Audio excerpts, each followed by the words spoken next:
You guys won't be able to hear any of this, but right. A little Nitzer ebb to kick things off. Let me turn that down. Well, this is my final installation of the going through the vinyl collection. Um, yeah, there are. I've been so I went through all of my albums and 12-inch singles. Let me slow this down, slide that over. There we go. Um, but I so my 7-inch singles. So all these little guys were in a couple other just brown boxes and not marked as vinyl. And to be honest, so I have got 3 of these crates, these small crates, and at least another crate's worth of just out and sitting on my desk. These little stacks here. And to be honest, I've not looked through my vinyl, the singles I was thinking, in more than a decade. Oh, it's longer than that. I think maybe 2007, 2008 might have been the last time when I just have no idea. So I thought I would go through and share what's in here. So let's see together. So I do have a lot of Ultravox. This is Love's Great Adventure and some Japan. Now, of course, tons of Peter Murphy, and this is a single. The cover for the 7-inch, and this is a Strange Kind of Love with Cuts You Up. The artwork is actually for the 7-inch is in with the 12-inch record. So you may have noticed that when I was going through some of that collection. More Ultravox. King, Love and Pride. Anybody remember Paul King? He was an MTV VJ in the early days, and he went on and had his band King. Really like that. The Cure, the Easy Cure. So before they just shortened it to The Cure, their first demo. This has Meat Hook, Listen, and on the B-side, Need Myself and Want to Be Old. That's pretty cool. It's a reproduction, but who cares? Let's see, some more Peter Murphy. I used to a lot of Robin Hitchcock, big Robin Hitchcock. Arcadia, Election Day. So this is a remnant. This is one of the singles that I bought when it came out. What was that, 85? So I've had this since 85. I've got a couple other copies. I may have the nicer cover that I purchased later with the 12-inch for that. Cocteau Twins, more Duran Duran. I love this song. So Skin Trade, good song off the Notorious album. But the song We Need You is one of my favorites. Stephen Tintin Duffy, Kiss Me, big single, really popular in the early 80s at teeny bopper dances. If anybody is familiar with the Mormon dances, the teenager dances, the dance scene was pretty big. I was at that time 13 until I was 16. Lived in the Sacramento area, so during those formative years and going to those dances all over the Sacramento area. It's a lot of LDS in Sacramento. This goes back. I always wanted to, when I was in my band, I wanted to redo this song by Donovan, Hurdy Gurdy Man. It's been redone a couple times, but great song.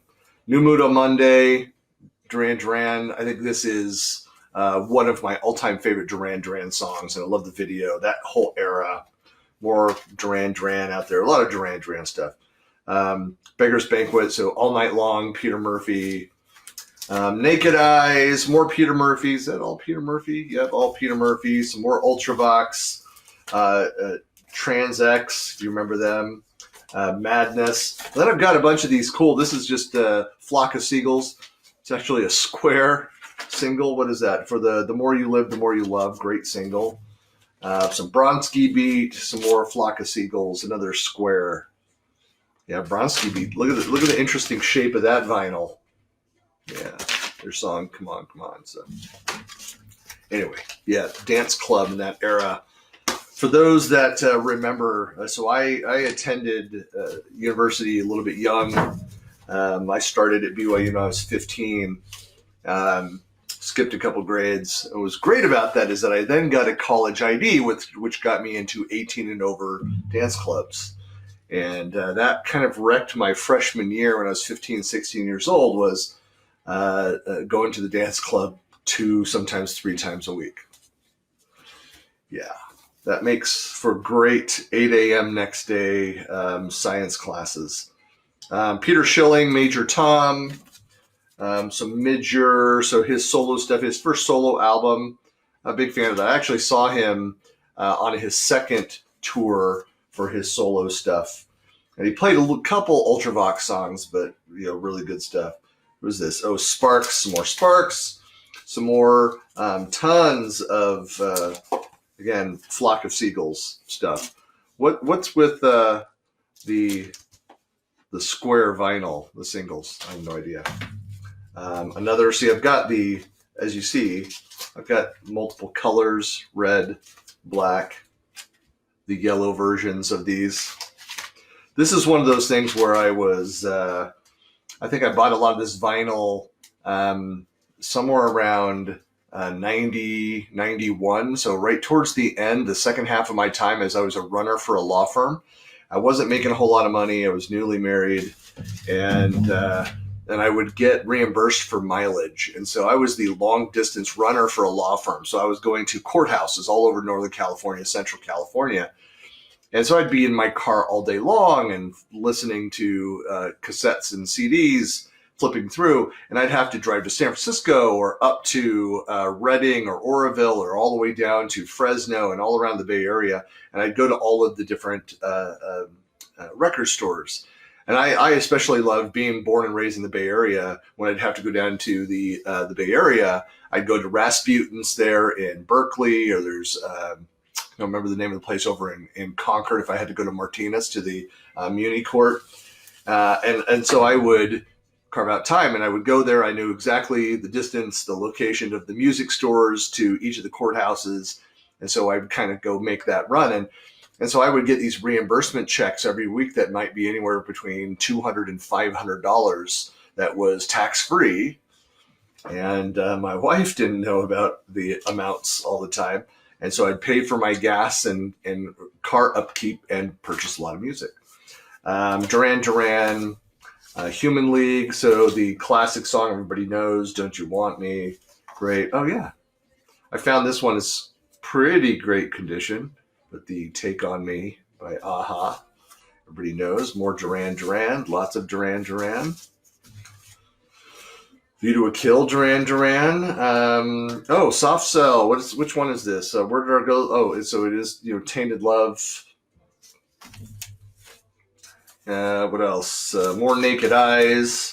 Here's one of it. It's the Dallas Car. So you have Peter Murphy right there, and then you have Mick Karn, who passed away, by the way. He had like some kind of cancer, so then passed away like a year or two ago, maybe a little bit further back. But if you don't know Mick Karn, I mean, he's one of the most distinctive artsy bass players ever. He was the bass player in the band Japan, kind of rose to fame that way with David Sylvian, the lead singer. And he did these side projects. Dallas Carr actually ended up doing 2 albums with Peter Murphy under the Dallas Carr brand. Just before he passed away, he did that.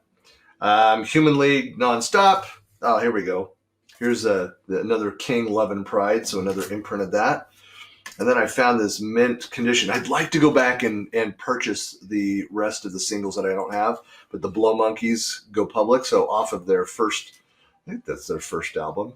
Love that. And then what is this? Well, I've got a Peter Murphy box set, one of many box sets, which includes, so this is Indigo Eyes, and what does it have in there? So it has a bunch, if you've ever wondered what comes in these box sets, so just a bunch of the prints, the artwork from the various singles. So from All Night Long, that one's from Blind Sublime, which is my favorite single off that album. There's the cover image. I actually have this picture of him with red on the sides and header and footer, I've got a 6-foot poster. Well, I still have that. Had that in college. And then, of course, the mint condition, the 7-inch single for Indigo Eyes. Not sure if anything else came with the box set. That's not much for that box set. So these are all the loose ones. Now let's dig into what's in the crates. I have no idea. Shocking. More Duran Duran. Some Tin Machine. Love and Rockets.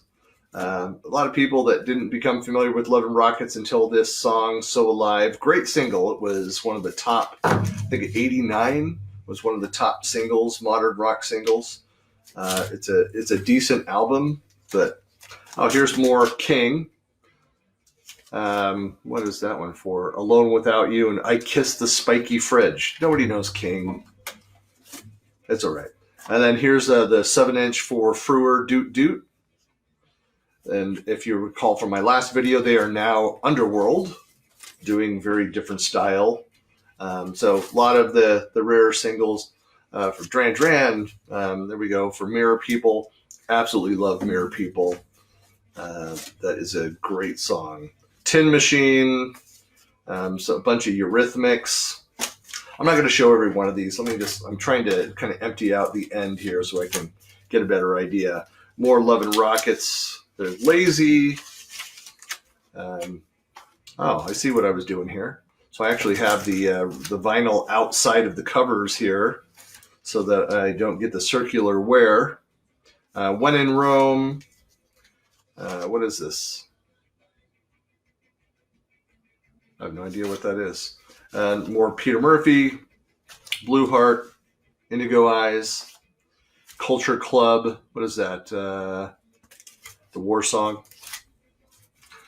Yeah, I was a huge Culture Club fan as well. In fact, I'm chatting with a couple friends, a good friend of mine who, if he sees this, Drew, hey, back from my junior high era, and we always used to joke about Culture Club and Captain Crucial and kind of those things. I won't get into what 7th graders and 8th graders joke about. A lot of potty humor in there. But Drew is now a doctor and I think teaches at UCLA Medical School. I think that's where it is. Anyway, lots of OMD. So this is like older, or I guess newer OMD. But I have got a bunch of the older stuff, like the Talking Loud and Clear, La Femme Incident, so the Live and Die, more OMD, lots of OMD singles. Wham! I don't need to talk about that. The Communards. So a couple Communards, or 4, and then get into some of my Dead or Alive singles. I was a huge Dead or Alive fan. I mean, great dance music. Brand New Lover. I remember back in '84. So Youthquake had just come out. '84?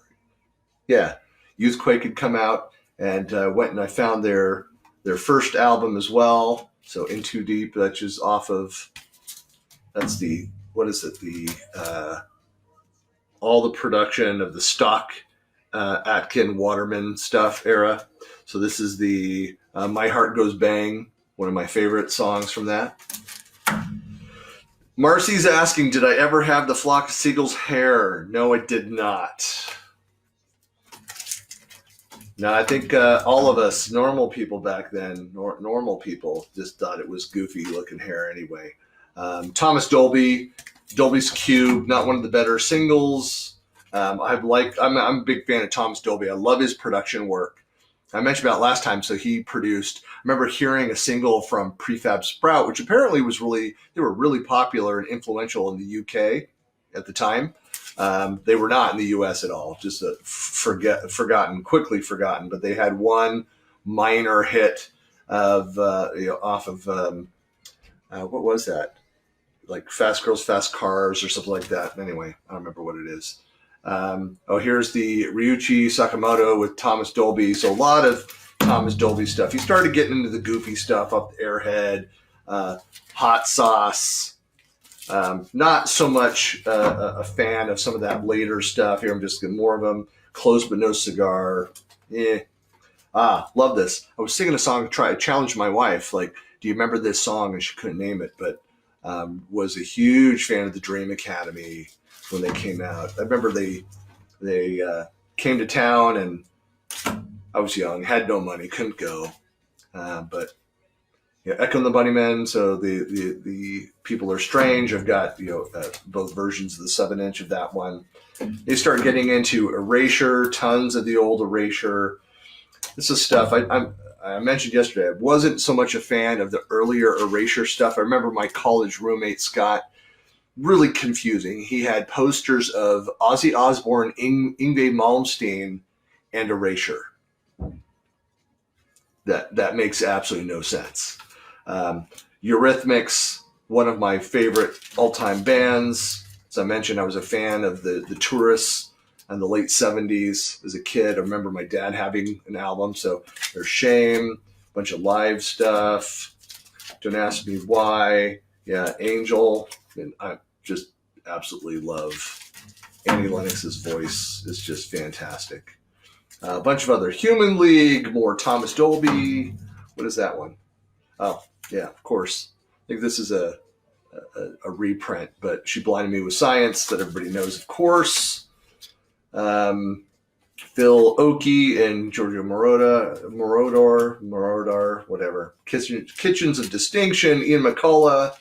And then, yeah, it was a great song. Sinead, Mandinka. Just before that slight incident she had, I don't know, something about the Pope or something. I don't know.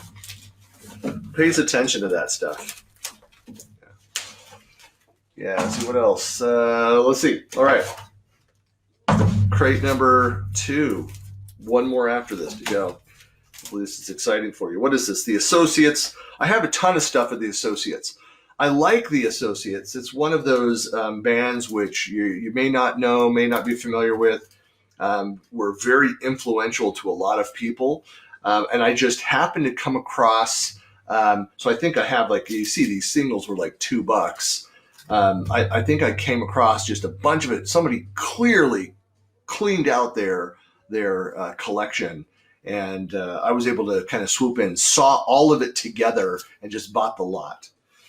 Ice Cream Factory, a bunch of Bowie. I've got a bunch of Bowie singles. Tonight, Blue Jean, Never Let Me Down. This is all that kind of the later stuff. So it's not the, I guess, middle. This is like in the middle of his career path. So Dancing in the Street, one of the goofiest, just awful for some reasons. Awesome and yet awful, the video for that Dancing in the Streets with Mick Jagger. Absolute Beginners, Fame, of course, Miracle Good Night. So a bunch of that mid-tier stuff. What else do I think I have more. Then we get into classic Bronski beat stuff. Ian McCullough, if you're an Ian McCullough, Echo and the Bunnymen fan. Have I watched the movie Sing Street? Hey, Scott, how's it going? Scott, you've got to have a lot of this collection. You were there at the time when all this was going on. More Associates, Missing Person. No, that's it. More Associates. Wow, got a lot of Associates singles. If you're a fan of the Associates, man, I think I have everything by the Associates. Get Up Kids. Oh, you start getting into, there's random Bauhaus. What is that? Spirit? Yeah, Spirit. More Associates. Wow, half of this crate is Associates. Oh, hey, here's a classic 80s song. One Night in Bangkok. Murray Head. Yeah, it's a bit more of a... Yeah, we'll get into that. What else? Let's see. Oh, yeah, there's a Space Age Love Song. There you can see the classic the hairstyle. The two brothers on the ends there. Yeah, they were not an attractive band. And Eddie Grant, Electric Avenue. Love that song. Well, that's like 6th grade. That goes way back. I was like, what was that, 81, 82? What was that? No, no glasses, so I can't tell. More Peter Murphy off of Deep. So what is it? Deep Ocean, Vast Sea. And with the typo. More Dallas Carr, so more Peter Murphy, Mick Karn. It's super artsy. You can find, I think both albums are out on Spotify. If you go and Dallas, D-A-L-I-S, Carr, 2 words, and see what you think. But Mick Karn's bass, and he's a multi-instruments. He plays all the reed instruments that are on that as well. He was big on the bassoon. That's not a joke. That he was. It's very artsy. It's very kind of haunting, lonely sounding music, but I'm a fan. ABC, another band that I love. Lexicon of Love is a fantastic album. Bunch of singles, but I love this era. So How to Be a Millionaire, or How to Be a Zillionaire. Ocean Blue. So a bunch of when Smokey Sings, I was not so much a fan of. That was a huge single for them, but meh. And then you start getting into the Adam Ant, Puss in Boots, Prince Charming. What is that? Just an interview disc? I don't even know what that is. Yeah. And then one of my favorite songs of his, Friend or Foe. In fact, I was just listening to that in the car. Was listening via streaming Spotify on there, but I've got it in one of my 80s mixes that I listen to frequently. All right, last crate, final crate, and we'll wrap this bad boy up. Another fantastic song, Duran Duran, Union of the Snake. Of course, Is There Something I Should Know, which is on the first U.S. album, was actually not on the first album in the U.K., and they yanked off To the Shore, and they added that for the U.S. release of that. So you have another Eurythmics. What is that one? Sweet Dreams. And this is a great song. Eurythmics and Aretha Franklin. Sisters Are Doing It for Themselves. Fantastic album. There's just another version of that. And some Gary Newman. More Eurythmics. So what is that? Here Comes the Rain Again. Awesome song. I could listen to the Eurythmics every day. Still love them. Oh, this is just a funny song. Was Not Was. Spy in the House of Love. When was that popular? Like early 90s. Voice of the Beehive. Meh. Tom Tom Club. So Tom Tom Club, if you're not familiar with them. So what's her name from Talking Heads side project. Oh, this is not the one that I have because I had a bunch of my vinyl stolen, but this is from the Reflex, which I bought in, 83 when this came out, and was able to go back and, of course, thank you eBay in later years. But I had this poster on my wall throughout my teen years, and brought it with me to college, also in my teen years. I'm trying to remove the vinyl here. And I'll open up the poster. There we go. Woohoo! Yeah. Classic.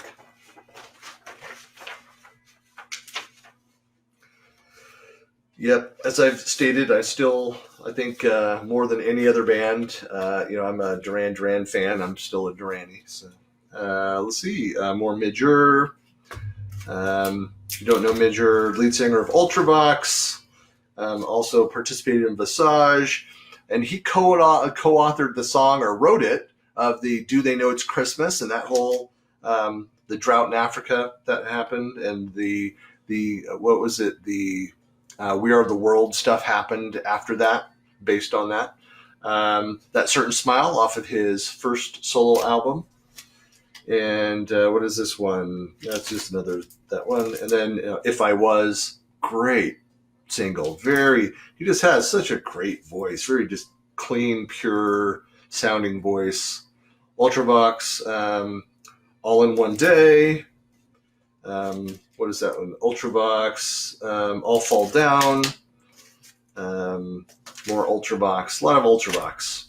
Get in more Ultravox. Ultravox, Him. That one again, I did another version of that one. One Small Day, Vision in Blue, Him with Monument. Which one was that one? I can't read the gold lettering. They're being fancy, and I can't read it without my glasses here. Passing Strangers, another great song. A lot of Ultravox. And then here it goes back in the old Ultravox with John Fox. So they were kind of at the end of the, oh, thanks, Scott. 1982, that single. Yeah, I guess I should scroll down. Band-Aid. Yeah, thank you. Band-Aid was the name of that. Yeah, Vienna was an awesome album, Denise. Yeah, definitely. So this is before Midge joined. So they were more artsy, more rock. Talking about Ultravox, and John Fox was kind of a semi-hero himself, but it was more, I wouldn't call it prog rock, but it was closer to prog rock than what happened. And then he left, and Midge came in, and they became more synth-based. And they went, and a lot of the singles the first couple albums came from that older era, but the rest of the band, and it became polished and fantastic. So here's another Ultravox. So Hiroshima, Mon Amour, and Slow Motion there. And then you start getting back into Peter Murphy. Oh, wait, more Ultravox. What's this? Trance Dance. Wow, another Trance Dance. Okay. So the random Peter Murphy got thrown in there off of his first solo album, which I've said this before. This is a Final Solution. Absolutely love this. So Final Solution, which is a song that he is a cover by Perry Ubu. Perry Ubu actually opened up for the Pixies on the Trompe Le Monde tour. And I think I was the only one that as they were singing that song, I knew two of the songs really well, Final Solution, and then I loved their song called Love, Love, Love, and there's some remixes of that are just fantastic, and I might have in here somewhere. But the keyboardist for Perry Ubu was playing for the Pixies on that tour, and so this short guy with big curly red-headed fro and this beard that kind of jutted down and out, but anyway, it was a great show. I saw that at, where was that? That was in downtown Sacramento, so wherever the theater on J Street, whatever that one was. J Street Theater, maybe? I don't know. Thompson Twins. There's that. And, I should point out that concert, so I was there, I think I was at that Pixies concert, was, again, Trompe Le Monde tour. I think I was the oldest one of the crowd. And I am pretty confident that Kim Deal was sort of flirting with me. All I know is that, so it looked like she was like winking at me or something, because I was standing right under Frank Black, and he was like sweating on me a couple times, kind of, anyway, and I had these like shorter kids around me, so I could have like a full head over the kids around me, and it was right at the front wall, and just was watching Kim, and she's playing bass and chain smoking right there, and just like it's an afterthought, and so I just kind of did like a smile, like hey, kind of did the head thing, or whatever, and she kind of laughed, and then she walked towards me, looking at me like she's talking. Frank is singing. I can't hear any of this, and she's playing bass. And I kind of did one of those. It was scary times for Kim Deal. She didn't look great, and I was also married. But she kind of walked forward, like talking to me, and I just kind of turned and focus on Frank. Don't look at Kim. Focus on Frank. It's pretty funny. At some point, I saw she turned around and walked away. So I didn't acknowledge that whole incident. Lots of this. All right, now we start getting into one of my all-time favorite bands, Psychedelic Furs. Love Psychedelic Furs. I love Dumb Waiters. Do I have much on here? Angels Don't Cry. I didn't remember that I had. Well, I guess I only have the 3. I've got all the albums here. Then you start getting Depeche Mode, more Love and Rockets, Blow Monkeys, definitely more Love and Rockets. Got this section here of, this is a white label. What is this? Oh, this one's a rarity. This is an original. So if you can see that there, if you don't know that, I'm a Cult Hero. Anybody out there familiar with Cult Hero? Cult Hero was a side project, a bunch of drinking buddies of Robert Smith from The Cure, and they went and did that song. And it has two songs. It has "I Dig You" on the B side for that. More. And here's my. I found again. Thank you, eBay. In the early years of eBay, when you could still find rare stuff, but found. This is the record store. The other one's the eBay. But originally found this one. I had a bunch of crap on the label here, but just the second copy of "I'm a Cult Hero." Anyway, I forgot that I had two. More Duran Duran, Sirius, that album that nobody remembers. And that's where Warren became the official guitarist. And this guy became their full-time drummer. And those that went to the SharePoint conference 2 years ago with the B-52s, that drummer, that's him. He played for Duran Duran for a couple of years. Here's Rio. Oh, love this song. It's so corny, but it's a dance club song. Bucks Fizz, I Hear Talk. And then I've got to wrap it up here. I've got multiple copies of Who's That Girl. There's two of them. Multi-packs there. And then some Trans-X. And to wrap it up, I have, what is that? Yaz. Only You. Great song. Anyway, that's it. Denise saw The Cure at a tiny club in Houston in '84. Boy, that was a dark era for The Cure, but that's fantastic. That was, what was it in '84? Was that I can't remember the year that their album Pornography came out. So it was right before, because I think it was 85, 86 when the Standing on a Beach or the Staring at the Sea on CD that came out. Standing on a Beach, the singles collection, and Head on the Door was right around there. Anyway, I don't remember years for this stuff. I'm too old. It all bleeds together. But anyway, so that's it for my singles. Now I'm going to go put them all away and get back to work. I got calls. So thanks for watching.